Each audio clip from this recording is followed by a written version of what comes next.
This conference will now be recorded. Good morning, friends. In this Azure Databricks Master Program, so in today's session, we are going to talk about Azure Databricks data flow architecture. Okay, so we are going to understand Databricks architecture. So when you create a cluster, how it is going to spin up those VMs in backend. In the same way, whenever you are uploading some data in Databricks file system, where this data is going to store. So all that internal things we are going to talk about today. Okay, let's get started. So in today's session, we will learn basically what is Azure Databricks. I will just discuss. Then challenges to solutions with Azure Databricks. What are the challenges we have with what are the challenges we have? So how we can provide the solutions for those challenges with Azure Databricks. Then we are going to talk about history of Azure Databricks. Okay, so when this Databricks is launched and it is available for the public, all those things we'll discuss. Then we will discuss about Azure Databricks architecture. Next, we are going to talk about Azure Databricks data flow architecture. See, Azure Databricks architecture means, so when you create a cluster, it is going to launch VMs in the back and all those things we will discuss. Azure Databricks data flow architecture means how the data will flow, what Databricks will do, where exactly Databricks will fit in a project architecture, those things we will discuss. Then we are going to understand how we are going to process batch data by using Azure Databricks. In the same way, stream data, how we can process by using Azure Databricks. Then machine learning on batch data. Okay, so you want to apply some machine learning algorithms on batch data with Azure Databricks, how we are going to apply. So these things we are going to discuss in today's session. Let's start with what is Azure Databricks. Yesterday we have discussed, right? So it's a new analytics service called Azure Databricks. This is a new analytics service which is called Azure Databricks, and Azure Databricks is fast, easy, scalable, and a collaborative Apache Spark-based analytics service on Azure.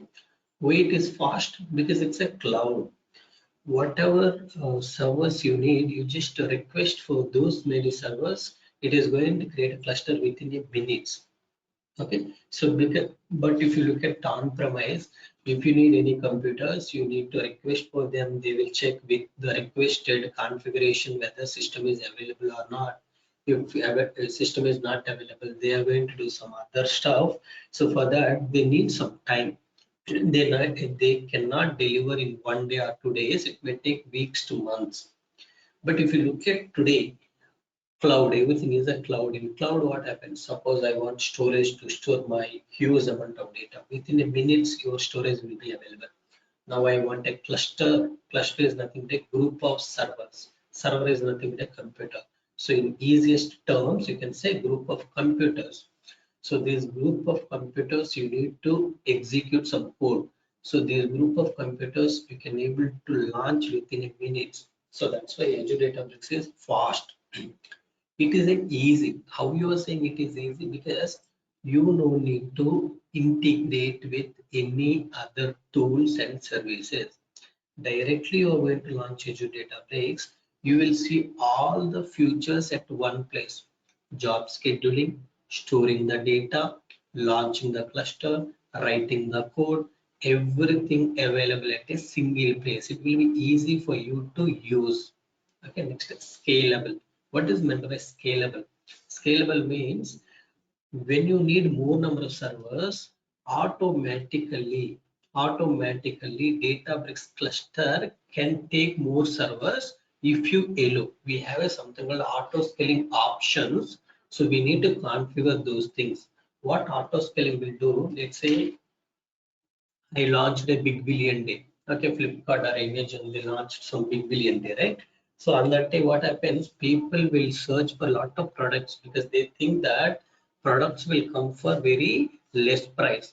So many people are going to log in or access the particular website. If we have less number of servers, so two things may happen. One is whoever is accessing the website, for them, they will experience some delay.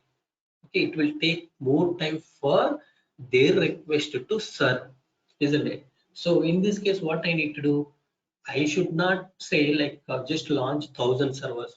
If I just to keep 1,000 computers and if very few people access my website, there is a again the problem. What is the problem here? You are going to pay extra money unnecessarily without using any computer. But if I just keep very less number of compute, what is the problem? If more people are accessing, time like it will take more time for them to get the result. Second one is sometimes website may crash because too many requests will be in queue, so completely servers will go into shutdown. So again, you need to restart your website. So these are the problems. How we can overcome? So now cloud has provided something like auto scaling. What it will do based on the load, it will understand automatically, okay, how much load it is experiencing. Okay, it seems more load is coming, so it will automatically launch more computers based on the need. You no need to worry about that. And collaborative Apache Spark based analytical service on Azure. So it's a Spark cluster. Whatever you do here, we have only cluster which is available is Apache Spark cluster. Okay, so on this Apache Spark, collaborative work we can able to do. Collaborative means multiple people as a single team. You even though different people are working in a different kind of things or different set of work, but all these people looks like working on a same project. It's kind of a collaborative because you will have a single notebook can be accessed by multiple people at a time. Okay, that is the complete meaning of the second line. Next, seamlessly integrated with other Azure services in an interactive workspace.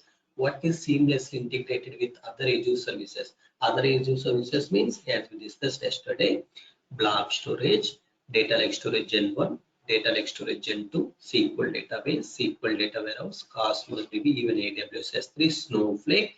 So you can connect to the different storages and the databases. Okay, so there is no worry. If you look at any on-premise or Spark, right? Even if you look at MapReduce, first you need to bring data to HDFS. From there, you are going to read data, process it, load back to the HDFS. From HDFS, you load it to the wherever you want to load. So, but here you don't need to do all the things. You can just directly connect to whatever services you want to connect. Okay, everything is possible. Reduce cost and complexity with a managed platform that scales up and down. So how we are going to reduce cost? Okay, complexity. See, we are going to reduce cost and complexity with the help of auto scales up and down. I just discussed. If we keep more number of servers, 1,000 servers, if I keep, it will increase the cost. If I use the auto scaling, based on the need, I'm going to increase unnecessarily. I'm not going to run any server. That's how I'm going to reduce the cost.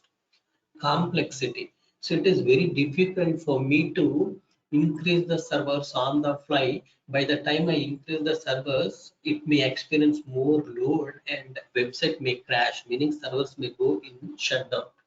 Right, to avoid all this complexity, to reduce cost, what we have is auto scaling option. We can scale up and down. So one more thing here, scale up and down, what it means, okay, based on your need you are increasing. Later, if the less people are accessing, automatically it will shut down the missions. Let's say you launch with the 10, more people came, so it just launched 20 computers. Now suddenly it realized that, okay, people are going down, maybe by 5 o'clock, 6 o'clock, okay, people will reduce, the number of people who are accessing website will reduce. So then what I will do, come like this auto scaling option itself will shut down all those missions which are not required. So it will increase, it will decrease based on the load. Understand that? Okay. Yeah, as we discussed yesterday, in Azure Databricks, data scientists like machine learning, whoever is working on machine learning, whoever is working on big data analytics, whoever is working on real-time analytics, all those people like data scientists, data engineers, business users can access single workspace to collaboratively, to work collaboratively. That's okay. I hope this is the slide which we discussed yesterday, but I just repeated with in detail. Yesterday we did not discuss too much, okay, but I just discussed each and every point in this particular slide. But any questions still, please let me know if anybody have any question. Any questions, friends here? Is it fine? Audio is fine, friends. Audio is fine. Okay, thank you. Thank you. Yeah, it's fine, Malaya. Yeah. Thank you. Okay, let me just do Databricks. It is making process of analytics.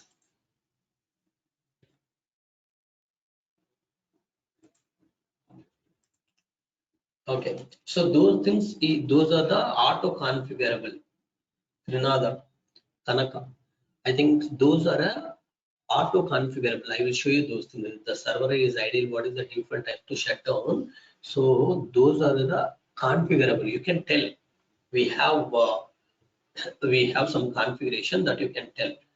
Okay. Oh, you mean to say like whatever computers you increased by using a auto scaling option, when it is going to shut down is it will wait for just 2 minutes, 2 to 3 minutes it will wait and it will shut down, because even when you submit a large amount of data, first it will start the jobs. So when it is executing, it will experience some kind of a heavy load, then it start increasing the computers. Okay, but overall cluster itself, if you want to shut down, so you can able to configure if there is no job submitted on this computers on this cluster, please shut down this cluster in next 5 minutes. Okay, if I am not receiving any job for next 5 minutes, I want to shut down this particular cluster. So all those are configurable. I will show you those things when I create the cluster. Okay, Kanaka, clear? Okay, feel free, friends. Okay, if you have any questions, you feel free to ask. I'm like, if I don't know something, I'm ready to learn and teach you, but don't hesitate to ask the question. Okay, please ask your question so that it will be helpful for me to learn more things. At least for now, if I learn for next batches, I can cover all those points without asking them, right? So try to understand, ask all the questions that we have. Okay, it is making process of data analytics more productive. Okay, it's more productive because all the people are working at one place. What happens is, so the understanding, and if you want to do code review, if you want to fix something, if something is not working in one place, can we do it in your further layers? All those analysis we can able to do at a single place. As we are doing it at single place, we can achieve more productivity. Next, more productivity means what exactly the meaning? More productivity means, let's say whatever work you do in 2 days, if you are doing in a single day, it's a more productive, isn't it? So the completion of things are going to be finished very quickly. Next, enterprise grade security. So in Databricks security, we are going to provide in a multiple ways, not only Azure Active Directory. Suppose I have my Databricks data lake storage or SQL database credentials. Those credentials I want to, we are going to keep it in a Azure keyword basically. So from the Azure keyword, we are going to read user and password. So Azure keyword also we are going to connect Azure to Azure keyword also we are going to connect from the Databricks to read username and passwords. Okay, so not only Azure Active Directory, we have a keyword as well to provide the security. Don't worry, we are going to discuss a few more things. Next, as we discussed, elastic scaling, that is nothing but is just now I explained, right? Auto scaling. See, 2 computers we have here. Here it increased it to 5. Here it increased to 6. So based on the need, it will keep increasing, and based on the need, it will keep decreasing. Okay. Next, it is compatible with the tools and services we know and trust. Examples, as we discussed yesterday, we have Azure Active Directory. So Databricks is going to authenticate it with Azure Active Directory. So if you are authorized person, then only Databricks Workspace will open. Power BI, to create reports, you can able to connect to the Databricks from Power BI, and you can consume the data. In the same way, as we mentioned, you can connect to the different storages, different databases from the Databricks to access this data for processing. Okay. Next, so Databricks. So it ensures don't go overpay.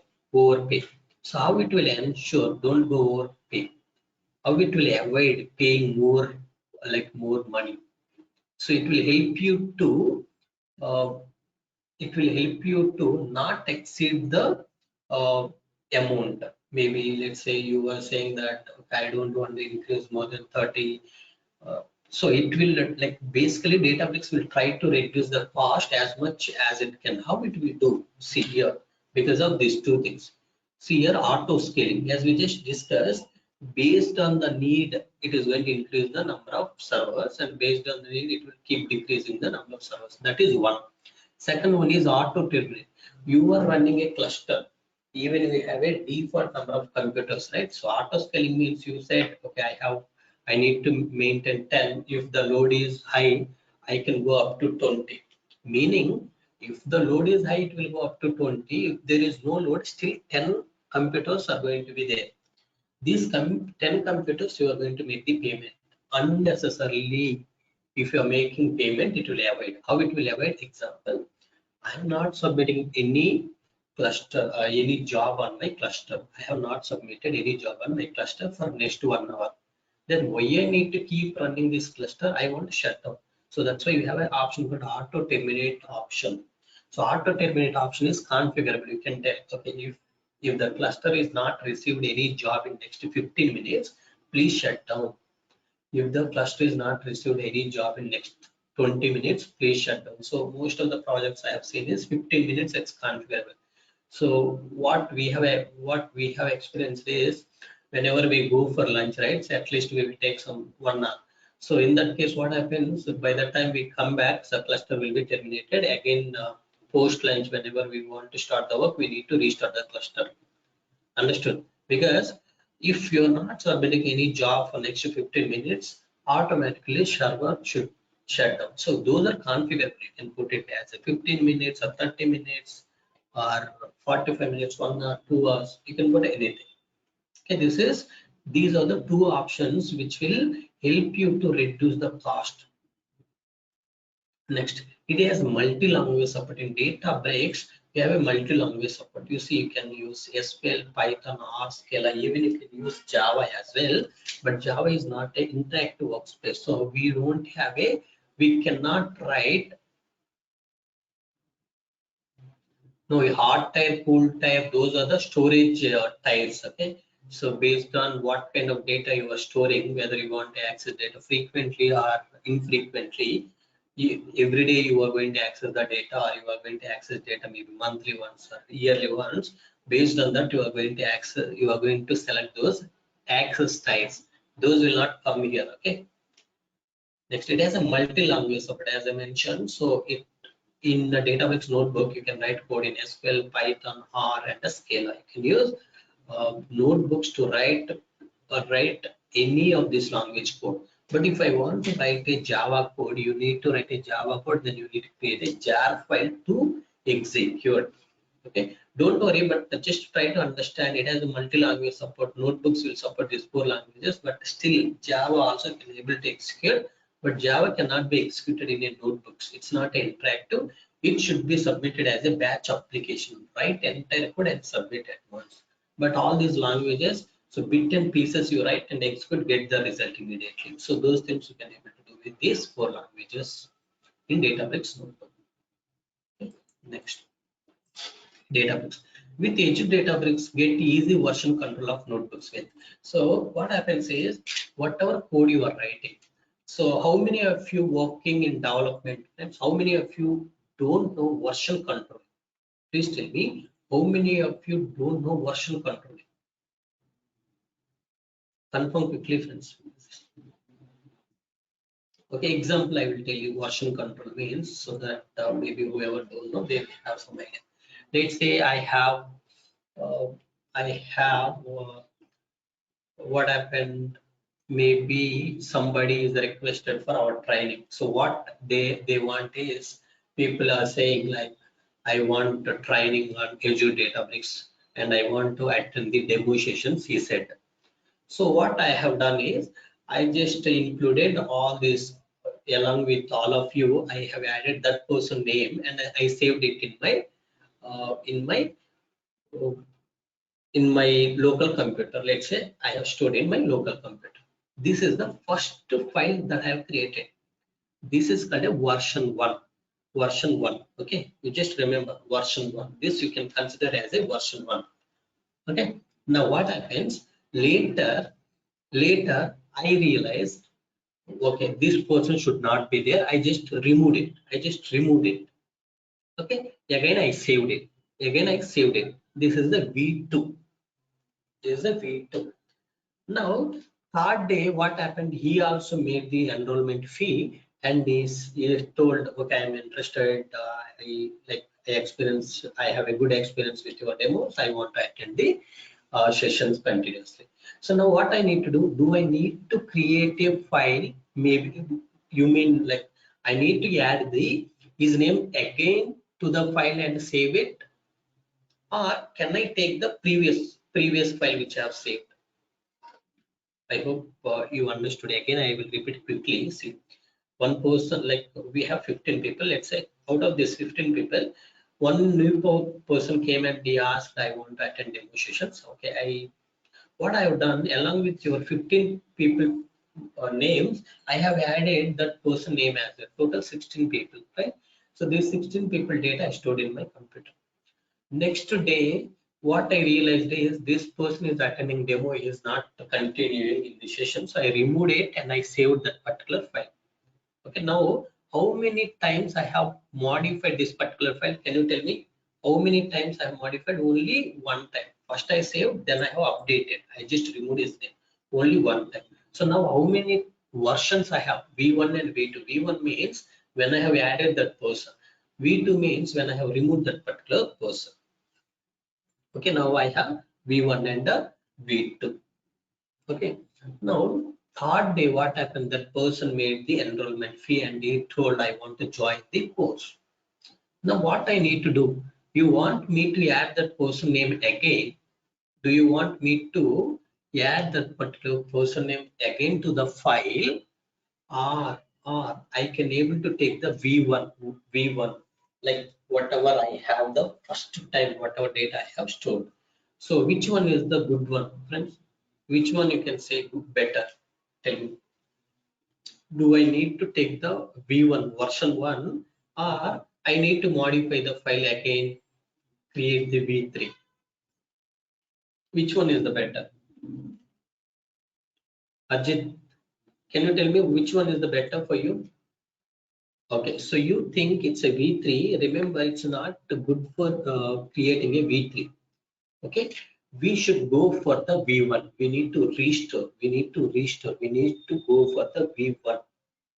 Our V2 is nothing but that person name is not available. So now I need to add that particular person. If I add that particular person, it will create V3. But instead of going to the V3, what I wanted to do, I want to go back to the V1. Okay, this is nothing but how you can restore to the V1. You need to save all the versions, all the changes that happened to your file, isn't it? This is general example I have given.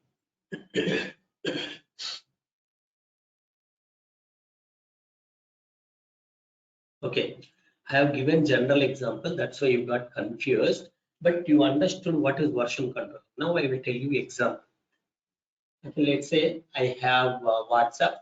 To the WhatsApp, they have added the WhatsApp Pay feature. Okay, WhatsApp Pay feature they have added.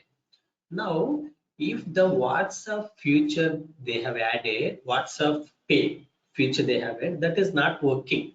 What they need to do? They need to make sure it is going to, they need to modify the existing code to work without WhatsApp Pay, or we need to roll back. Yes, we need to roll back, meaning we are going back to the place where we were in the same way. First time I have added the demo person name. Next time I removed. Now he is going to join. I need to just roll back. I need to roll back. Okay. I want to keep that particular person name. Arjit, you understood? Yes, we need to roll back. Okay. Everybody is clear, friends? Everybody understood? Yeah. So for that, we have two things. One is how you are going to maintain these versions, these changes is there are some, like we have a GitHub. In the same way, we have a Azure DevOps. We can use any of these to maintain our to maintain our version control. You can use Azure DevOps or you can use a GitHub.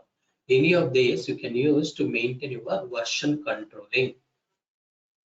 Okay, I hope everybody is clear. Next.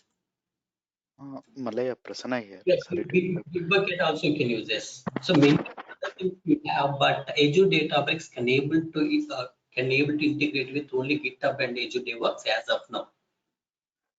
TFS, what about TFS, Malaya? Team Foundation Service. Team Foundation Service also we have in Azure DevOps, right? Yeah. Yeah, I think I have not verified. I will just check and let you know. I did not check that. Team Okay. Foundation solution means I think you are talking about Azure DevOps only, right? What is special in that? I also don't know. Just asked. Basically, it's a different options we have.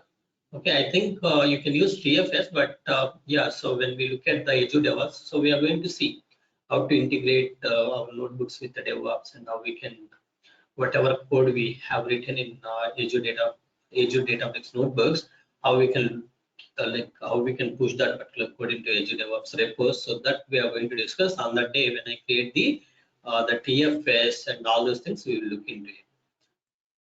Okay. Fine.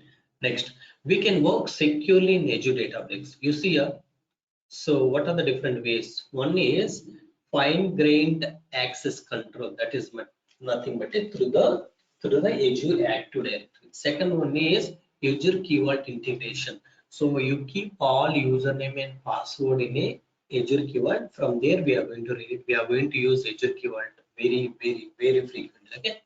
Next, VNet injected workspace. Okay, VNet means virtual network. So what happens if you launch your Databricks within a virtual network? That is another layer of protection, isn't it? Let's say now, before you enter into your home, you are going to lock it, right? So whoever want to enter, they should have that particular lock. In the same way, whoever want to access this Databricks, they should enter inside VNet, okay, virtual network. So virtual network itself is going to stop some of the requests which are not authorized. That is the third way to secure your Azure Databricks. These are the three ways we have to secure your Azure Databricks. The next, challenges to solutions with the Databricks. What are the challenges we have? How Databricks will solve those problems? You see here. Clusters hard to set up and manage. If you look at on-premise, it is very difficult to set up the cluster, because based on your need, you need to request the computers. Once you get the computers, you need to configure those things. You need to set up all those things. But here it's a hosted platform. You just give your configuration. You just provide your requirement. Automatically, it will be hosted on a cloud. So where it will be hosted, if you select a Azure Databricks in Microsoft Azure portal, these will be created. If you are selecting just Databricks, this will be hosted in AWS. Okay. Next, need to integrate a queue of tools. Example, for scheduling the jobs and all, we need a queue of tools. But in Azure Databricks, we have a basically scheduling automatically all Apache Spark jobs, all Spark jobs you can able to schedule within the Azure Databricks itself. Tools are hard to use. Example, what happens, you like most of the time we don't have an interactive workspace, isn't it?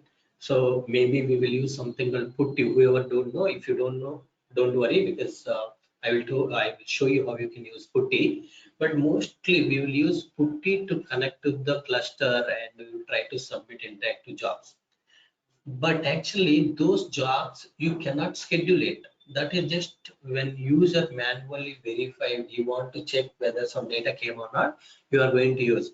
But you cannot schedule those that interactive queries. But in Databricks Workspace, whatever code you are writing, interactive code, that entire code you are going to write it in a something like Databricks notebooks. Those notebooks you can able to schedule it. Those notebooks you can able to schedule it and you can able to run it. Okay, these are the few things, but you will see more things as we go good further sessions. Okay, Any questions as of now? Yeah, next we are going into the Azure Databricks architecture.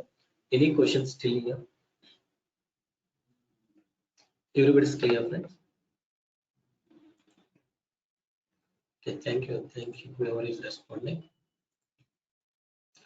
Okay, so before I go to Azure Databricks, first architecture, just I wanted to explain the history of Azure Databricks. See, the history of Azure Databricks is Hadoop is started in 2006. Okay, Apache Hadoop project is started in 2006, and then later this Mete Jaharia started Spark project. We started Spark project because we have some disadvantages in Hadoop. This Hadoop is not suitable for real-time data processing. So it will be very slow even for processing your batch applications. You collected some data for some 10 days and you are processing today.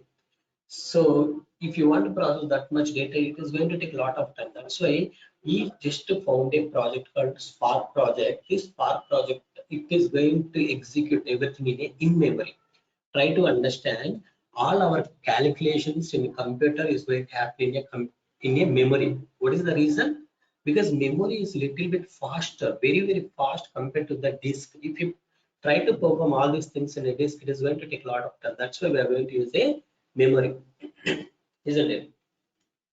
But if you can able to store data also in the memory, it will be much more faster.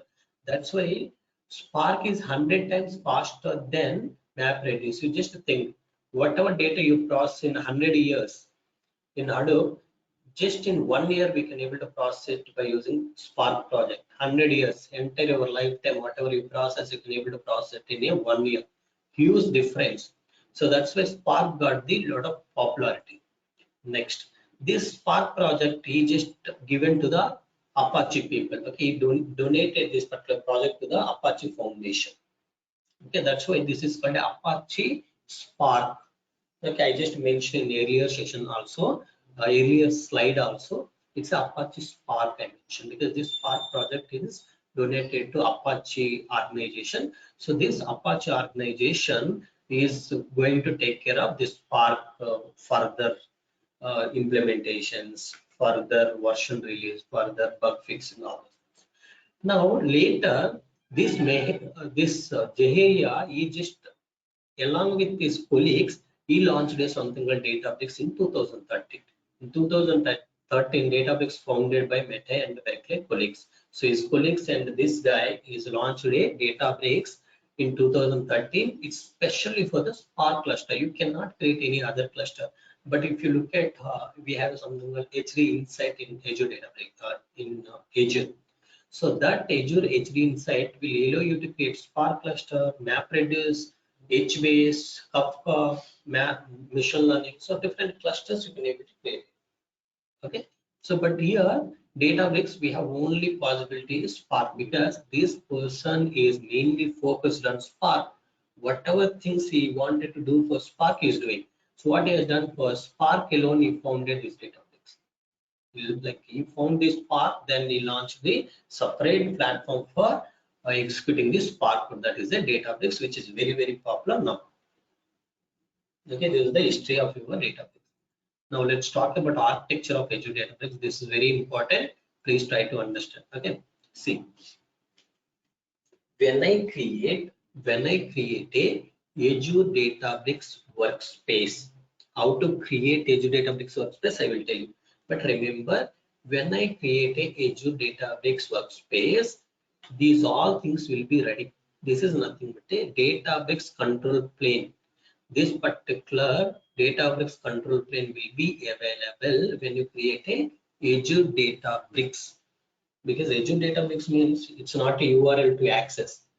From Azure portal, you need to create a Databricks workspace. Okay, I created the Databricks workspace. I got all of this. What all things I have? I got storage, compute, network, Databricks RP. So all these things I got it. I got in my Azure portal. Okay, do not worry about each of these. Okay, you will come to know when I create the Databricks workspace. Okay, so all these things will be created. Try to understand. Okay, now you launched this particular Databricks workspace you created, then it has created all these things: storage, compute, network, Microsoft Databricks, RP. Next, what I will do, I will open this particular Databricks workspace. Then you will see something like Databricks UI. In Databricks UI, you have a different options.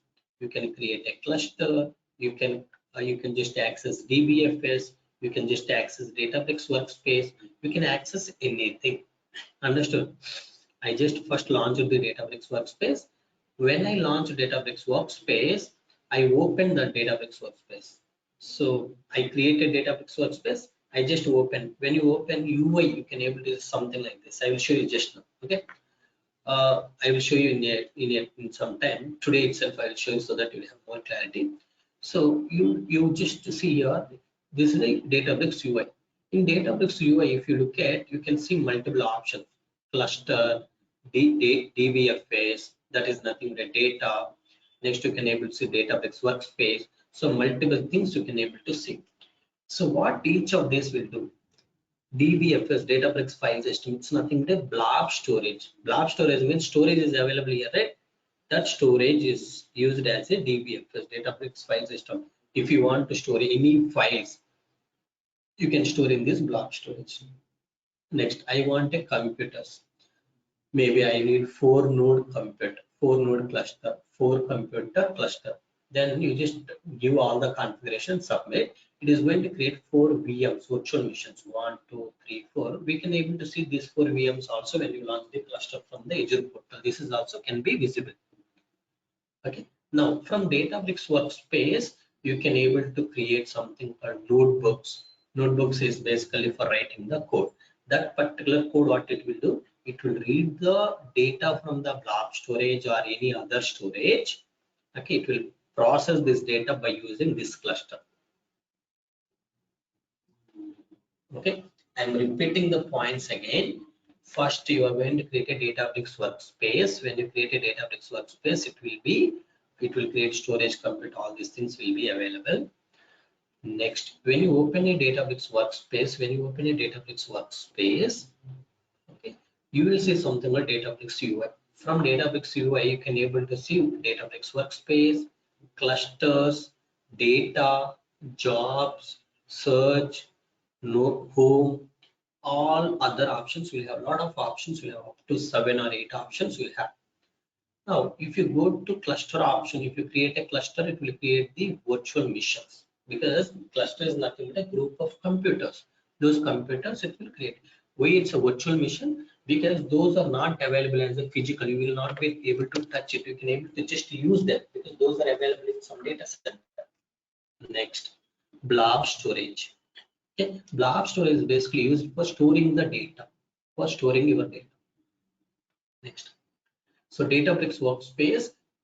From this particular Databricks Workspace, you can able to access all the notebooks, all the code that you have written. This particular code is going to read data from some storage, but ultimately this code we are going to execute on these VMs. Okay, got at least some idea? Any questions? Please let me know. Yeah, one quick question is, Azure Resource Manager has a storage section, and separately we are also saying a blob storage. So where you mentioned that Spark is all about in memory, right? So blob storage, is that the in memory piece, or the storage of Azure Resource Manager is the one that memory you are specifying? Okay, see, what you are seeing here is you are just all these are accessible, like all these VMs storages you are just accessing from this resource manager, meaning whatever storage is created here, that storage only will be referred here. Okay, but compute you are going to create on the fly, but whatever is required for creating the compute, like virtual network watcher, everything else will be available here. See, this is a like example. In a kitchen, all the food is available. Based on your need, you just have to fetch one by one food, whatever food you want. In the same way, here all the resources will be available. So whatever resource you want, you just have to get it. So storage is the default storage. But if you want to connect to some other storage, that you can able to connect. but a Databricks, it is attached to the blob storage which you have created here. It will be created automatically. Whatever is created, that will be attached to this DBFS. So can we say this is mainly for input outputs? The blob storage? Input output, see, that's what I'm In saying. the sense, source or target? Okay, so you can call input output, but basically you try to understand input output means it's not restricted to blob storage. You can connect to the different storages, but we have a default file storage that is a blob storage which you have created when you created the Databricks Workspace. Got it. Okay. So my question is, can we customize the file storage? Depends on the volume of the data. No, you cannot do that. So what you have option is you can mount it to other storages. Okay, so try to understand here. DBFS is the default file system, but as I mentioned, if you are saying you have large amount of data, I want to customize. So that customize means that will not act as a DBFS, but that particular storage you can mount it on DBFS, meaning whatever data you have in that storage, you can able to read it from the Databricks. So example, you have loaded some data, you uploaded some data into this DBFS. This DBFS data means it will be available in this blob storage. Let's say I have created my own data lake storage. You can also connect to the data lake storage directly to read that large amount of data. So as you said, it's right. So when you have small data, this is correct. DBFS you can use for all configurations. But the actual data itself, if you want to store, DBFS is not recommended. So in that case, you create your own data lake storage. That data lake storage can be accessible from Databricks Workspace. Those things I will show you practically. So what is the capacity it can hold? Does it have any memory size or something like that for DBFS? For which one? For file storage in the DBFS. Basically, What's the maximum limit? Okay, so see, it's basically a blob storage limitation. So blob storage, we have approximately 5 terabytes. It will allow. So you can able to store up to 5 terabytes of data in this blob storage. But data like storage Gen 1, Gen 2, which are a unlimited storage, you can able to store as much data as you want to store. Okay. Okay. Yeah. Malaya, so this is Harish here. So when I created a data frame, so it stores in the DBFS and DBFS internally stores the data in the blob storage. Is my understanding true? When you create a data frame, the data will be stored in the DBFS in the Parquet format, and that will be internally stored in the blob storage. Is that true? see, data frame means you need to write data into the Databricks file system. So when you say df.show, data will not be held in that variable df. Yeah, but that is stored in the DBFS, right? That will not be stored in DBFS. You are going to say spark.read. Maybe load. So load from whatever path we have mentioned. From that particular path, it will read the data. That data will be there in a memory temporarily. Okay, when you restart the cluster, okay, I will tell you one example. You try that. You just go to notebook. You execute the code that you have executed, like for creating the data frame. Okay, you were thinking the data will be there in a DBFS, right? So next time you detach from the cluster and reattach to the cluster, and without executing, creating the data frame, in next cell you say df.show, it will say df is not defined, because it's a temporary variable to hold that particular data when you are processing. But if you want to write this df data to DBFS, you need to say df.write.save to DBFS path you need to give. So when I save it, basically it saves on the DBFS file system, which is internally storing in the blob storage. Is my understanding true? See, that's what I'm mentioning. Saving means when you are saving, you are going to give the path where you want to save. So if you are given Databricks file system path, it will store it in a Databricks file system. No, but I mean, as per this architecture, everything should store in the blob storage, right? Everything will store all the internal configuration. I mean, internal metadata, whatever I'm writing in a notebook, all the metadata, everything will be stored in the blob storage, right? Yes, that will be stored, but the data will not be stored. Your code, that and all will be stored in a blob storage.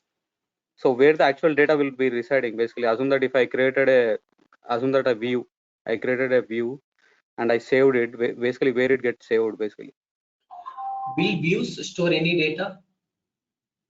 Okay, when you No, I create mean, I saw like we can create a temporary tables and we can store like a view, something like that in Databricks. So that's why I'm asking this question. So where the data is actually storing?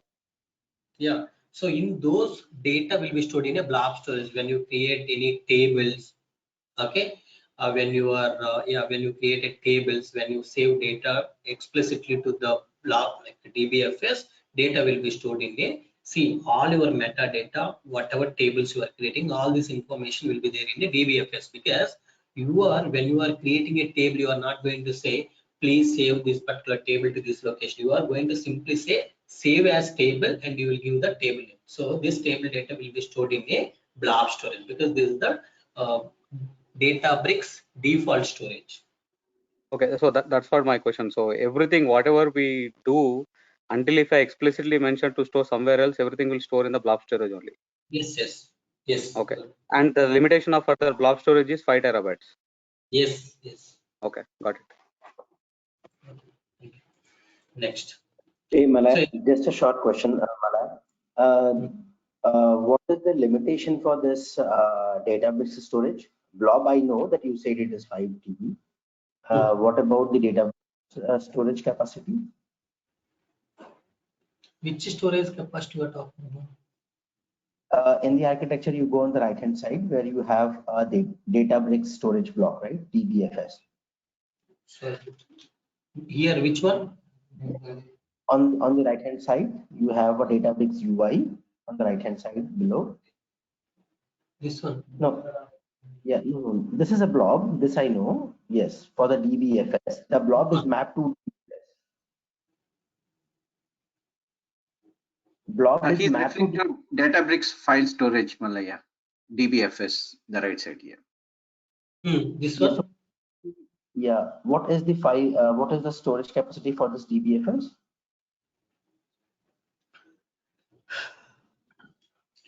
What you understood as of now. So DBFS limitation is directly proportional to blob storage limitation. So DBFS is In the blob just a storage. concept. So DBFS is just a concept. It is actually pointing into blob storage, right? Yes, that's what I'm saying, right? So DBF is pointing to the blob storage. Okay, I understand. So now the next question is this: you have a VNet for the 4 VMs for the cluster. So blob will not be under the VNet. It will not be secured under the VNet. It will be different. See, this is different. This is different. Okay, this is total different. This is basically for the VMs. Okay, this is for blob storage will not be launched within a VNet. See here, VNet is only available with like for VMs. Okay, so blob storage is available out of VNet. Yeah, so that was my question. Why it is out of VNet? Don't we want to secure it under a virtual network where someone doesn't come and access it?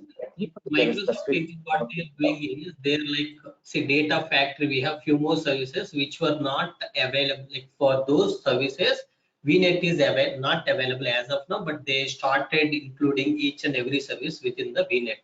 So maybe blob storage also will come soon.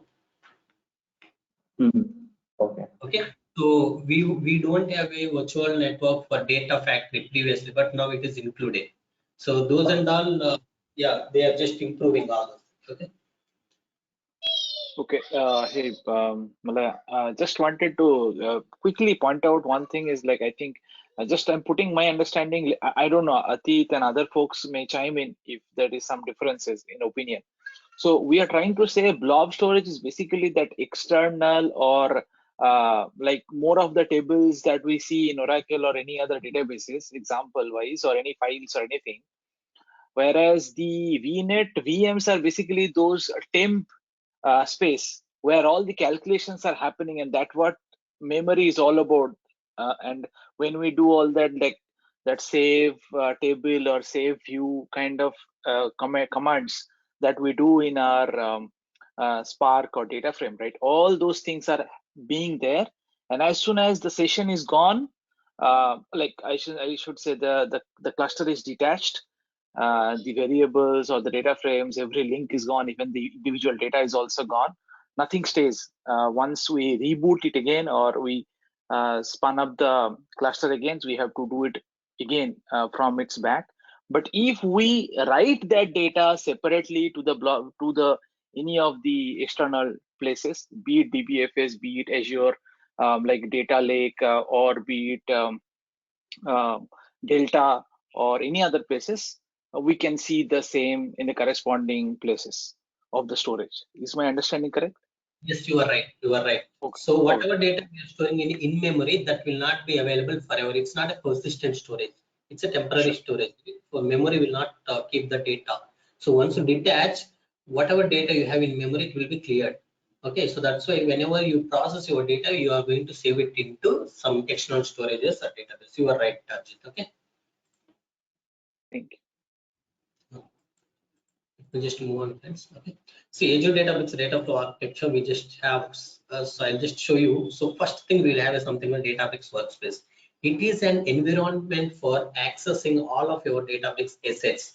Example, if you want to like upload any library, if you want to create any notebook, if you want to upload any data. So all the options which you have in Databricks available in a Databricks Workspace. So when you just open your Databricks, what happens is you will see something called a Databricks Workspace first. In the Databricks Workspace, you will have all the links. Okay. The workspace organizes objects like, so you'll have different columns. First, you may have a notebook option, you will have library option, you'll have experiments, we have recently accessed notebook options, we have some other like a lot of options which you have to identify your notebooks quickly, which you have accessed recently, all those things. So all these are going to be organized into a folders.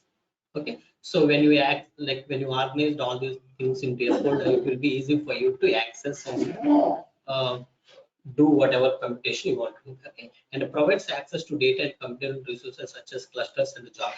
So even from Databricks Workspace, what you can do, you can able to create a cluster and you can able to access your jobs. So whatever you want to do, everything you can able to access it from the Databricks Workspace. Okay, so after this slide, I will just quickly show you Databricks Community Edition Workspace so that you will be having some idea. Next, Databricks Workflow available in the DB utils. So Databricks Workflow means, let's say I want to chaining the execution. First, I want to execute notebook 1. Once this is finished, I want to execute notebook 2. Once notebook 2 is finished, I want to execute notebook 3. Then this is a kind of workflow I want to maintain. For that, we have a something called run and exit DB util commands. Databricks file system. Okay, DB utils commands. Suppose whatever you are working on, whatever, if you want to work on DBFS, that is the Databricks file system, we have a commands called DB utils commands, Databricks utils. Those commands you can use to call any notebooks. You can maybe if you want to execute any other notebook, if you want to access any file, if you want to move any file within the Databricks file system, we have a DB utils commands. We are going to use that. Okay. So, but whenever you are calling another notebook from the current notebook, whatever parameters you are passing, whatever whatever returned value which you are receiving, all those values must be in a string format. Okay. Next. So example, if you want to call another notebook from one notebook, you are going to use some syntax like this: run path where this particular notebook is available. Notebook is nothing but where we will write the code. Remember. So another notebook which you want to execute, where it is available. So if it is not executed within these many seconds, it will throw timeout error. What parameters you want to pass it? Okay, what parameters you want to pass to this notebook? Like input, we will pass some input parameters. So those things you can pass it. Next, this is one syntax, but another syntax also we have. You can use any of that. Next, Databricks runtime. Suppose when you are creating the cluster, you need to tell what kind of environment you want. Okay, Spark. So mainly you are working on machine learning, whether you are mainly working in data engineering. So when you select a machine learning Databricks runtime, all the machine learning related modules will be available. What is module? Everything we will discuss in Python. Module is nothing but basically all the inbuilt code, all the code which is already available. So if you select a Databricks runtime for machine learning, all the machine learning modules will be, all the machine learning existing code will be available within your Databricks cluster. When you say Databricks runtime is data engineering, all the data engineering related modules will be available in your Databricks cluster. So when you are processing all the code which is required for data engineering, that code will be available within your cluster. Databricks IO, it's basically input output performance. Okay, when you are accessing any storage, whatever you do, so to get better performance, so we have a Databricks IO as well. Next, Databricks serverless. Basically, it's a serverless because what happens is, what like you see, we are not going to launch these many servers. We have something like auto scaling. Automatically based on our configuration, it will scale up and down.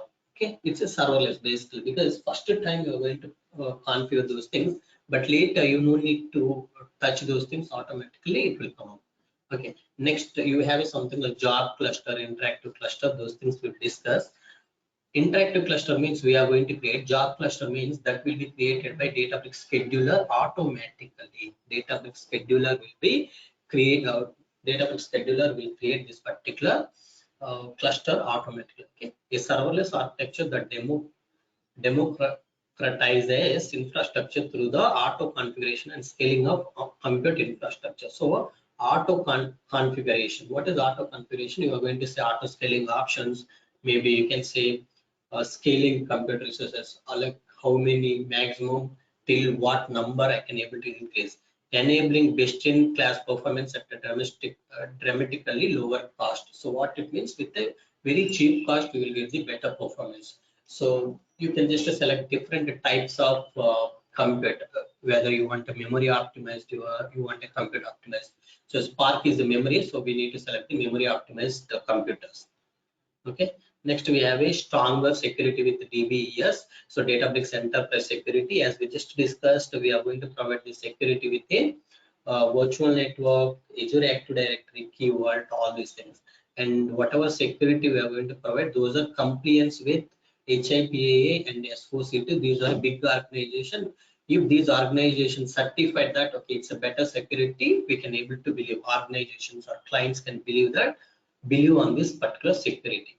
Okay, these people are going to test each pinpoint leaks, and they will confirm that okay, they are going to provide the better security. Okay, so all those things we will see practically. Okay, but any questions you would like to ask here? Yeah, what's the specific difference between the scheduler versus the dbutil process that you mentioned? Scheduler process versus dbutils API, because that is also showcasing that this notebook, after that notebook, that is also kind of a schedule piece, right? So just wanted to see. That is not a schedule. Okay. Basically, you were saying once this run is happened, then you complete just to start running that. Okay, just to start running that. So you don't know, and you are not fixing the time. You just to do it at this time. So you are just saying maybe it will take 1 hour or 2 hours. Just whenever it is completed, you just run it on demand. Okay, so on the fly. Once the first execution is finished, you are executing the second notebook. So it's kind of a chaining of the execution. But schedule means I want to start my execution at 4 o'clock. I want to start my job execution at 5 o'clock. Okay, you're talking about time driven. I thought it's only event driven, but okay, no problem, understood. Okay, next. So those things I will show you. Azure Database. Hey, Malay, one quick question. So when you talk about in-memory computation, then as you said, the blob storage is having 5 TB of data. So you mean that all the 5 TB of data can be loaded in the in-memory, or it is in frames and bits and pieces? I request strongly, do not worry about in-memory, because you don't know what is the concept of in-memory. So you are completely confusing between storage and in-memory. So you just keep, so like you just wait few more sessions. I will just discuss what is in memory in detail. Okay, so in memory is nothing. In a compute, when you select a VM, in each VM, you are going to tell how much memory you want in each VM. Okay, so those things I'll just discuss. Otherwise, you can see here. I'll just quickly discuss. You be made friends, whoever is not speaking.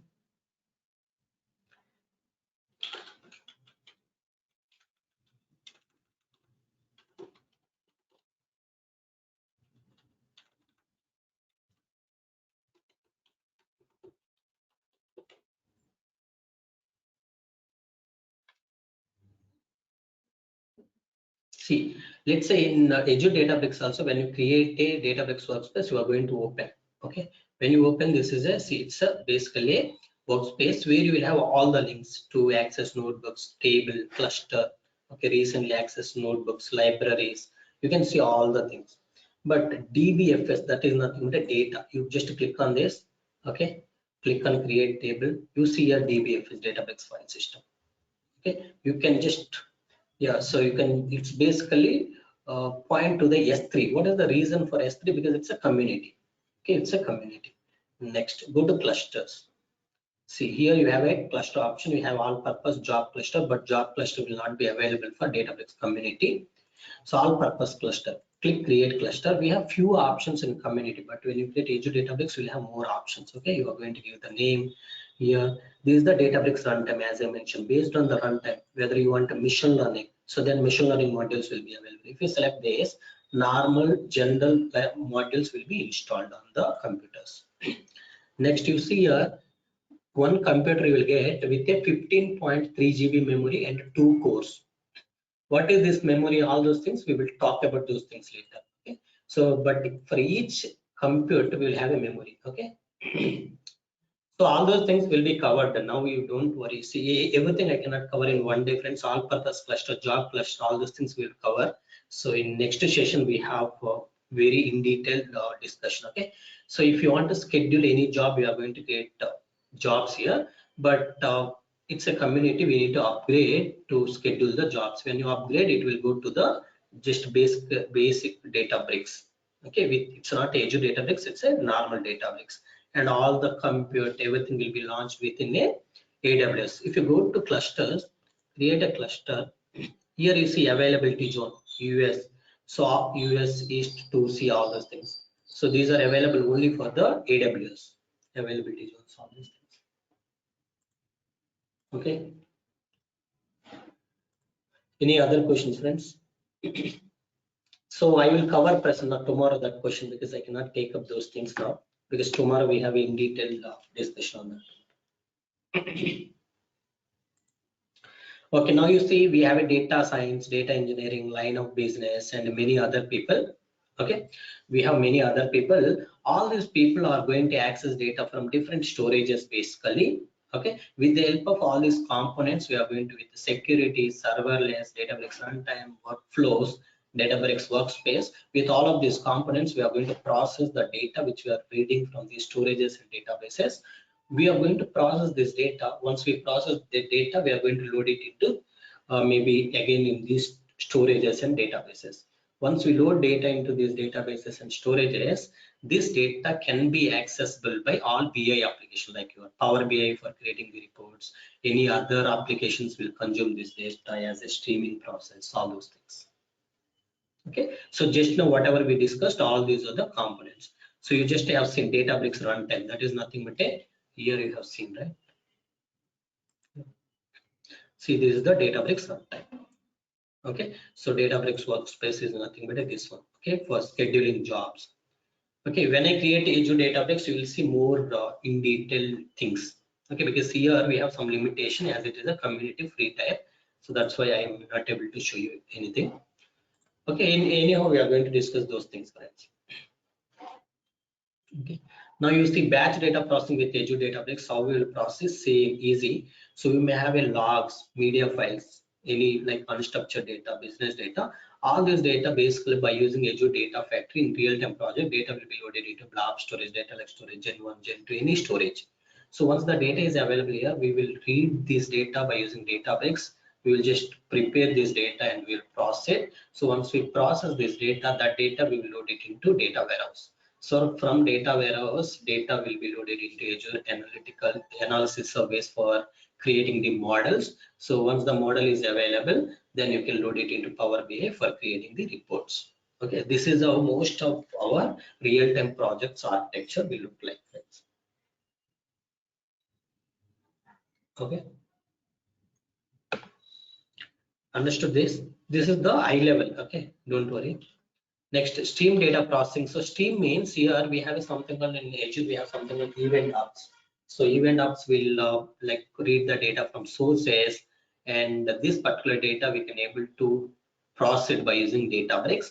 Whatever data we processed, again we may load it into Cosmos DB, data lake storage, Gen 1 data warehouse, wherever we want to load, we can load. So once we load the data into any example, if we load it into Cosmos DB, this Cosmos DB data can be consumed for the reporting again. Okay, so Databricks jobs, everything you can able to monitor here. Basically, you can able to create small reports within the Databricks itself. I will show you those things. Small reports you can able to create within the Databricks Workspace itself. Next, we have a machine learning. So machine learning means, you know, right? So first it's mission. It's kind of a kid. The kid don't know anything. So how you have taught them from the birth. So that's how their behavior, everything will change. And the same mission, it does not know anything. So you need to share a lot of information, lot of data you need to feed it. So based on this data, mission will learn. Okay, let's say kid, if you say 10 apples, so kid will you need to take 10 apples to the kid and you need to tell, hey, this is apple, this is apple. 11th time kid will confuse. But if you take 100 apples, you say 100 times this is apple, this is apple. Next time kid will remember the dimension, the color, all those things. Kid will try to say it's apple. The chances of giving the correct answer is more when you train it with 1,000. When you train it with 10,000, it will be more accurate answer you may get. In the same way, you need to train a mission with a large amount of data. That's why from data, you just read the data. With that, just read the data. That is nothing but ingest the data. With that data, I'm going to train the machine learning models. Once I train that models, you are going to score it. Okay, maybe you expected you just conducting something called test. Okay, scoring, you are going to give the score. So examples, you have 10 people for applied for the loan. So out of these 10 people, you know whom to give, but you are just asking the mission, what mission will give. So mission told 9 answers it has given correct. So 90% score mission got. So something like that, you are going to give the scoring. All the result 10 data sets, you can store it here. So whatever Databricks notebook code you have for machine learning, those things also you can able to schedule it. Okay, all the existing machine learning models you can able to use it. That's how you can use the machine learning on batch data with Azure Databricks. Okay, these are the slides we have, but do not worry. So we'll discuss each and every point, because I see like many of you know many things, but only thing is I cannot cover all those things in single difference. Everything needs some time. Okay, so yesterday, today you got some clarity. So like I'll just clarify one by one thing. Okay, clear? Any doubts, friends? Okay, if no questions, that's all, friends. Malaya, just a short question. What is the project that we will take? You have given some 3 scenarios. One was ML, other was Cosmos DB. And is there some specific scenario that we are going to take in this project? See, basically, as I mentioned, I'm going to show you each and every thing in a bit and pieces. First, see, project is nothing but a bit and pieces you need to learn. Finally, you need to merge all those things. You need to combine. So that's how we are going to learn the things. As I mentioned yesterday, first I will teach how to read different formats. Then I will show you how to connect to the different storages, how to read and write. So it doesn't matter which project you are, what kind of data you are handling, but ultimately you will come to know, okay, how to read data, how to write the data, different ways to write, different ways to read the data, efficient way to read the data. Then we will see by use, like next we are going to talk about Python, then we are going to talk about Spark. In Spark we are going to talk about Spark RDD, Spark SQL, because 99% people are going to use Spark SQL. So we are going to understand Spark SQL. Okay, then Spark streaming also I will try to cover. 1 or 2 sessions I will take on Spark streaming. So final day I will show you so how to get data from on-premise, then how Databricks will process this data and how it will load, so how the data will be consumed in further layers. Everything we will discuss in real time. Okay, so some kind of a data quality checks we need to do, all those things how to do, and how the how we will do in real time exactly we will project that. Hey Malay. Okay, question. Hey Malay. Yeah, Malaya, for Yeah, yesterday's tell me quickly. we didn't receive any mail that you shared, right? That link, but we didn't receive any mail. See, I have shared with very few people, so I will share with other people in some time. Okay, today I will share because yesterday I have not received all the mails on time, so I have shared for a few people. See, please ask any questions which are specific to this session because I have another batch people are waiting for. Yeah, If you have any question or any other issues, I will take care of those things. You just ping in WhatsApp. Okay? yeah, okay, Malay. One thing, I just pinged you a question sometime back at 7:13. I know you spoke a lot about architecture, but the question is same on the architecture. But at least can you address on the chat box when you're going to cover it? Two different ways to access Databricks features like VM blob storage. There are two different ways to access it. You can access it from the CLI, you can access it from the UI, you can also access it from the REST API, but we will try with the CLI and the UI. Both ways. Clear? Yes, yes, I will show you both the ways. Okay, thank you, thank you. Can you just respond to the chat as well? Yeah, yeah, sure. I thought like I answered, but your question came a little bit earlier. Yeah, thanks. Okay, in memory, don't worry, that will be covered, friends. Next, what's the difference between all-purpose job cluster? That also I will take care soon. Tomorrow session, it will be covered. Okay, then. Thank you.